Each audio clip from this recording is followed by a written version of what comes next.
मलकेश जी London से। राधे राधे महाराज जी।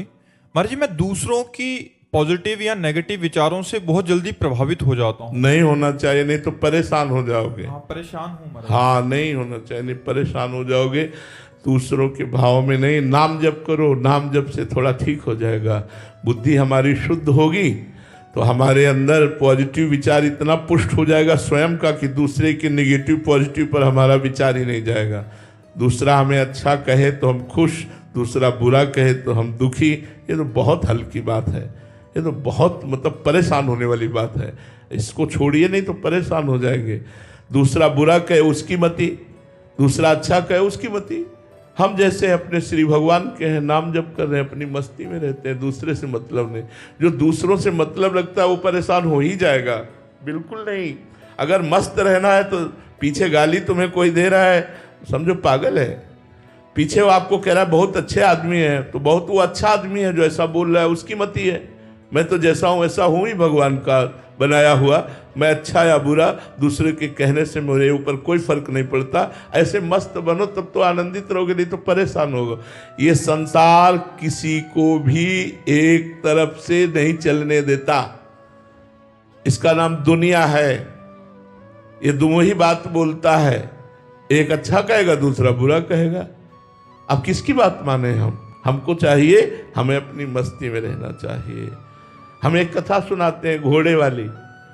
एक घोड़े में पिता और पुत्र दोनों थे, तो उसने पिताजी से कहा आप बैठ जाओ, हम पैदल चलते हैं। तो कुछ लोग मिले, बोले यार ये जो है बहुत ही स्वार्थी है, लड़का पैदल चल रहा है, ये घोड़े पे बैठा है। वो नीचे उतर है, लड़के को बैठा दिया। कुछ लोग आगे मिले, बोले यार कितना मूर्ख है, ये जवान घोड़े पे बैठा है, बूढ़ा पैदल चल रहा है। वो नीचे उतरे। उन्होंने कहा पिताजी अब क्या क्या जाए? बोले दोनों लोग बैठ जाओ। दोनों लोग बैठ गए तो कुछ आगे मिले, बोले आराम का घोड़ा मिला होगा, दोनों चढ़े हो। बोले अब क्या किया जाए? बोले दोनों पैदल गए। तो आगे लोग मिले, बोले कितने बेवकूफ है, घोड़ा खाली जा रहा है, पैदल। अब वो घोड़े वाला करे क्या? अब वो घोड़े वाला क्या करे? दुनिया है, अपनी मस्ती में चलो, गलत करो मत, किसी का हित करो मत। अपने को कोई अच्छा बुरा बोलने दो, वो उसकी मति है। मौज में रहो, थोड़े दिन का जीवन है, मस्त रहो यार।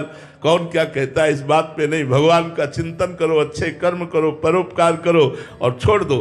जो मनावे संसार, तुम्हें भला कहे या बुरा कहे, उसकी मति। हम अपनी मस्ती में। मर्जी सफाई भी नहीं देनी चाहिए, हम अपनी सफाई देने लग जाते, फिर परेशान हो जाएंगे, फिर परेशान हो जाएंगे। संसार चलने ही नहीं देगा यदि इसके अनुसार चलो तो। अब वो अगर गलत आचरणों में जाता है तो निंदा होती है, अच्छे आचरण करते हैं तो उपहास करते हैं कि बड़े भगत बने, तिलक लगाते हैं, कंठी माला पहनते, नाम जपने, अब तो भाई बड़े भगत हैं। और उसका ऐसा उपहास करते हैं कोई बेचारा भजन करने में भी शर्मा जाए। तो हमें संसार की बात नहीं देखनी, हमें अपनी मस्ती में चलना है। हरिवल्लभ दास जी महाराज। राधे राधे महाराज जी। महाराज जी, प्रभु तो करुणा निधान है, फिर सभी को, जीव मात्र को मोक्ष देकर नरक यातना से क्यों नहीं बचा लेते सभी को? देखो, बहुत सूक्ष्मता की हम बात कहते हैं। कोई दूसरा हो तो करुणा करके बचा लें, जब आप ही हैं तो। आप ही खेल खेलने वाले हैं, आप ही खिलाड़ी हैं और आप ही दंड देने वाले हैं और आप ही दंड भोगने वाले हैं। इसलिए वो खेल रहे हैं, अपने आप से आपकी रचना करते हैं, अपने आप से अपने आप का पालन करते हैं और अपने आप से अपने आप का विनाश करते हैं। तो वो किस पर करुणा करें? इसलिए ये बात समझनी होगी। आप संत हैं इसलिए ऐसा उत्तर दे रहे हैं। भगवान अपने आप से अपने आप में खेल रहे हैं।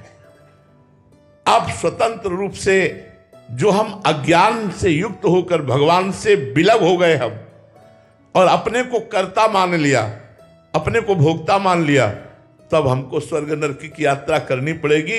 यदि भगवान को कर्ता मानकर उनकी शरण में होकर उनके अधीन हो जाए तो अभी सब माफ हो जाए। हम तो हम सर्व पापेभ्यो मोक्षयिष्यामि मा शुचा। दोनों सूत्रों को समझिए। वैसे तो सर्वांतर्यामी भगवान ही सब रूपों में विराजमान है, वही नरक स्वर्ग का सब रचना करके अपने आप से अपने आप का खेल खेल रहे हैं। दूसरे शब्दों में, हम प्रभु से विलग होकर, विमुख होकर के जो कर्म कर रहे हैं उनको हमें भोगना पड़ेगा। इसलिए हम भगवान के सन्मुख होए जीव मोहि जबहि जन्म कोट यज्ञ नासों तबहि। भगवान की सन्मुखता स्वीकार करके भजन करते हुए अपने जीवन को भगवत स्वरूप बना ले तो हम मुक्त हो गए। ये नरक स्वर्ग सब स्वाप्निक है, सत्य नहीं है।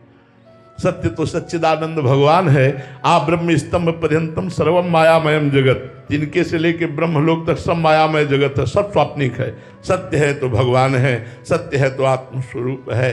उस सत्य में न कहीं नरक है, न स्वर्ग है, न जन्म है, न मृत्यु है, न दुख है, न सुख है, न मान है, न अपमान है। आप समझ पा रहे हैं? राज बंसल जी माउंट आबू से।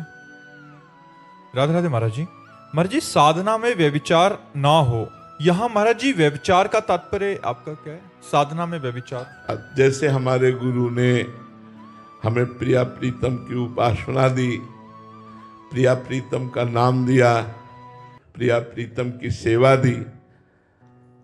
अब एक इष्ट कंत जिसे कहते हैं, एक ग्रंथ, एक पंथ, एक संत, एक मंत्र, ये अव्यभिचारिणी भक्ति योग है। अपने गुरु में पूर्ण अपार भगवत स्वरूप श्रद्धा, गुरु प्रदत्त मंत्र में अपार श्रद्धा, गुरु प्रदत्त मार्ग में ही चलना, गुरु से निर्धारित ग्रंथ का ही स्वाध्याय करना और गुरु को ही सर्वस्व मानते हुए गुरु स्वरूप इष्ट में पूर्ण तल्लीन होना, ये अव्यभिचारिणी भक्ति है। व्यभिचारिणी भक्ति है आज इसको, कल उसको, परसों उसको भजा, नरसों उसको भजा, जहाँ जैसा काम आया वैसे हमने प्रार्थना कर दी, तुम्हें लड्डू का भोग लगा देंगे, तुम्हें ये सब अव्यभिचारिणी भक्ति योग का होता है। अनन्य योगेन, अनन्य योग के द्वारा भगवान की उपासना करना। जैसे मीरा जी कहती हैं, मीरा जी को जब विवाह पद्धति से अपने ससुराल में प्रवेश होता है तो वहां की प्रथा थी देवी पूजन की।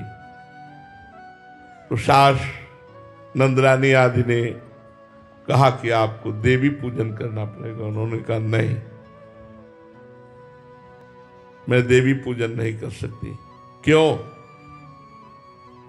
मेरे तो गिरधर गोपाल दूसरो न कोई, जाके सिर मोर मुकुट मेरो पति सोई। अब सर झुकेगा तो गोविंद के आगे, गोपाल के आगे, बस। जिसे गोस्वामी जी कह रहे, बने तो रघुवर ते बने, बिगड़े तो भरपूर, तुलसी औरन ते बने, ताबनी में पे धूर। ये अनन्यता ही अव्यभिचारिणी भक्ति है। अपने इष्ट के नाम रूप लीला धाम में अनन्य हो जाना। सब रूपों में हमारे ही इष्ट हैं, पर हम अपने इष्ट जो गुरु प्रदत्त नाम रूप, इसे अव्यभिचारिणी भक्ति के। व्यभिचार भक्ति में जो जब जैसा मनाया वैसे आचरण कर लिए, जब जैसा मनाया उसके समीप जा कर के झुक गए, उससे कामना की, उससे चाहत की। अव्यभिचारिणी भक्ति योग बहुत सम्माननीय और बहुत ही प्रार्थनीय है। भगवान की कृपा से प्राप्त हो, इसे अनन्य भक्ति योग कहते हैं। और भगवान गीता जी में बहुत बार इसकी मांग की है। अनन्य चिंतयन्तो माम, भगवान कहते हैं, ये जना परिपासते तेसाम नित्याभियुक्ता नाम योगक्षेम बहम अनन्य चेता सततम यो माम स्मृति नित्य सा तस्याहम सुलभा पार्थ नित्युक्त योगिना। भगवान ने बहुत बार अनन्य चिंतन की बात कही। मन मना भव मद भक्तो माद्याजी माम नमस्कुरु। इसलिए अव्यभिचारिणी भक्ति योग का मतलब एक भगवान के नाम रूप लीला धाम में आसक्त हो जाना।